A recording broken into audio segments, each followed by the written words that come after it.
Hi, Tam here from Yoga Physio. I'm going to take you through today some of the positions that involve flexion of the arm in our yoga practice. So postures like Warrior 1, Warrior 3, the Virabhadrasanas. Okay, so if you want to come to stand into Tadasana, and I want you to bring your attention to landmarks on your arm. So if you look at the hands, you can face the hands forward or face the hands back. Now this can be achieved with movement just of the forearm. Okay, so we've got pronation, supination, or we can move the whole of the arm, outwardly rotating to internally rotating. So that's the first thing. Can you isolate those two movements, the movement of the whole arm, the movement of the forearm? Now typically when we're bringing the arms up overhead for postures like Virabhadrasana I and Virabhadrasana II, the arm's in a neutral rotation, okay, the upper arm. So that means the elbow creases are facing in towards each other.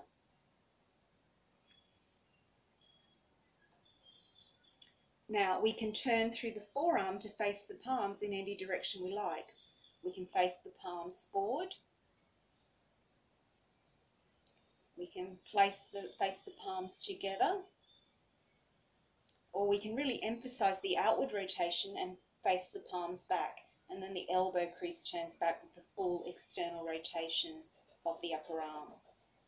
So if you feel you've got tightness in one aspect of the rotation, you might put emphasis on the opposite. So frequently we do a lot of external rotation. We emphasize the external rotation. But you know, the internal rotation is also important with poses like Virabhadrasana and all our seated poses where we're binding the arms, Gomakasana, okay, these positions. So that's the rotation, where the rotation comes in when we're raising the arm up overhead.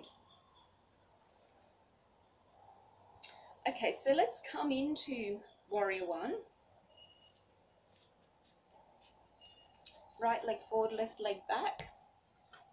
Now as we bring the arms up, if there's tightness in the lats, we'll be pulled into greater extension in our spine. So the next thing we want to be able to isolate is being aware of how much of the movement is coming from the arm bone moving in the shoulder socket. Okay, for the first 60 degrees we can move the arm bone without any movement of the shoulder girdle. Okay, after that 60 degrees, for every every 2 degrees of arm movement, there's 1 degree of scapular movement. So the scapula kind of slide out and lift up. If that scapular movement is too early or too excessive, okay, if there's tightness in the muscles that link the shoulder to the neck, then we can see this happening. And this isn't so good for the shoulder because it creates compression around the tendons in the shoulder. So if I bring my arms up, once I get to about 120, I'm starting to feel the tension, the resistance of the lats and the rotator cuff muscles. Okay, the role of the rotator cuff muscles here now is to stabilize that humeral head into the socket. And if you refer back to our basic rotator cuff rehab, we're focusing on using the rotator cuff in its rotation role, but also in its role of stabilizing that humeral head. So we see it now. We've got our scapular stability containing the movement of the scapula up, rotator cuff containing that arm bone deep in the socket. Okay, that little bit of outward rotation to the neutral position clears the bony aspect of the humerus from the acromion. Okay, so that whole combination of muscle action there just helps to keep the shoulder nicely contained in the socket without any pinching that might happen otherwise with the translation of the arm bone in the socket.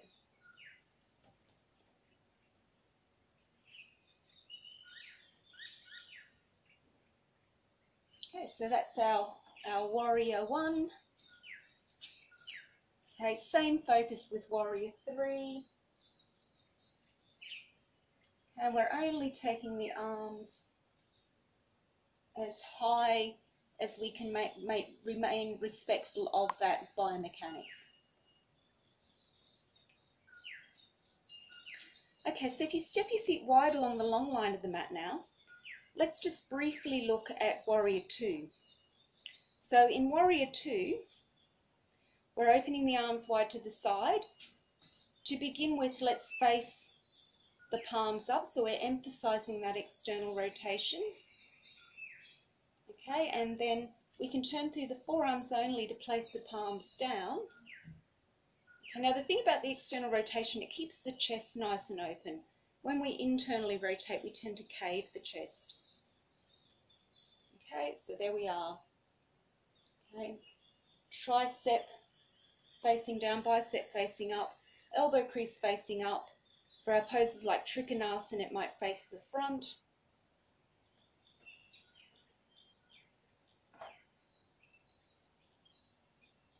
Okay, and then if we were to swing back round into warrior 1, okay, we'll bring the arms up. Neutral rotation, elbow creases facing together. Okie doke. So one more posture that involves the flexion of the arm, and that's Utkatasana. And you can see it's the exact same arm action. Now, so what you might see, the other thing you might see when the arms come up, if there's a little bit of thoracic kyphosis, okay, if the thoracic doesn't open up so well, I mean my back's very open, but that also it'll influence the position of the shoulder girdle, and therefore it'll influence how easily the arms can come up. So if that's your posture, then don't expect to get your arms up as high as someone else. Okay, you just need to respect that until you loosen the thoracic area, you're just not going to get that full range of movement.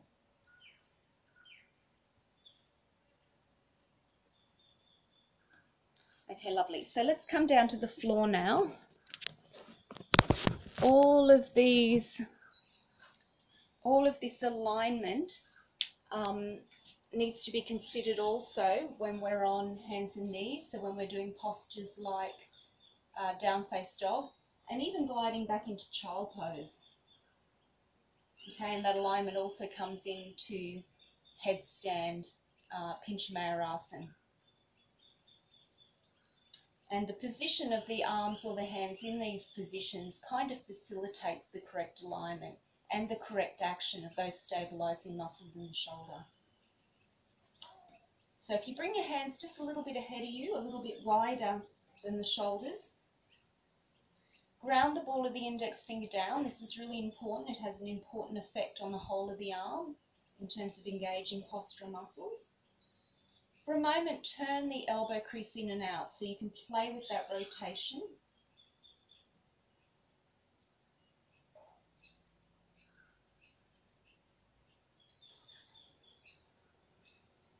And then see your neutral rotation, elbow creases facing each other. And nice and easy, we're just going to slide in and out of child pose. And just monitoring those elbow creases. Are they facing together? Or if there's tightness in one shoulder, they might tend to turn forward or turn outward. Hello.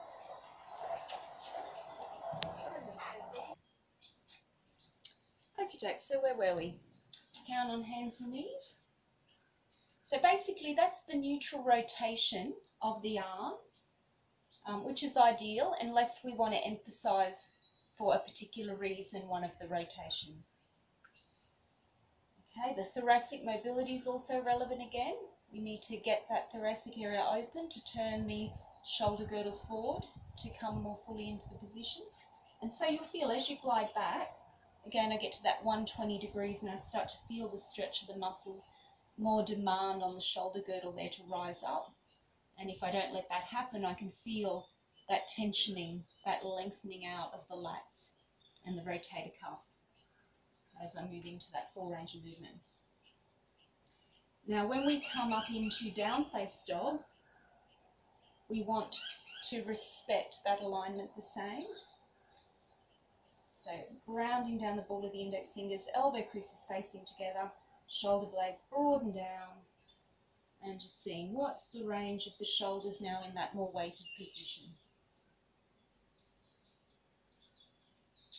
Get a sense if you're symmetrical side to side, because if you've got an injury one side, you might need to respect the tightness that might be there and not become asymmetrical, kind of pushing back through one side more.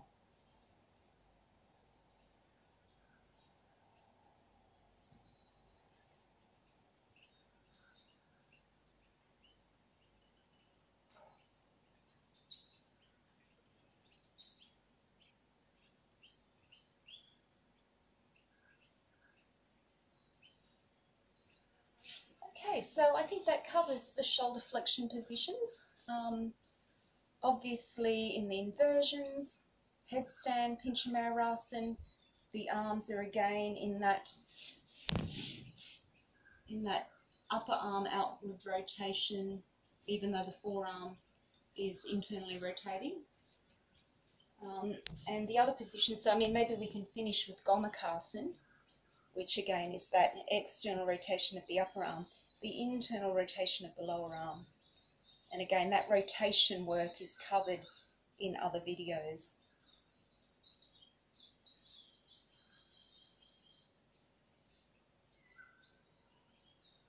Okay, lovely.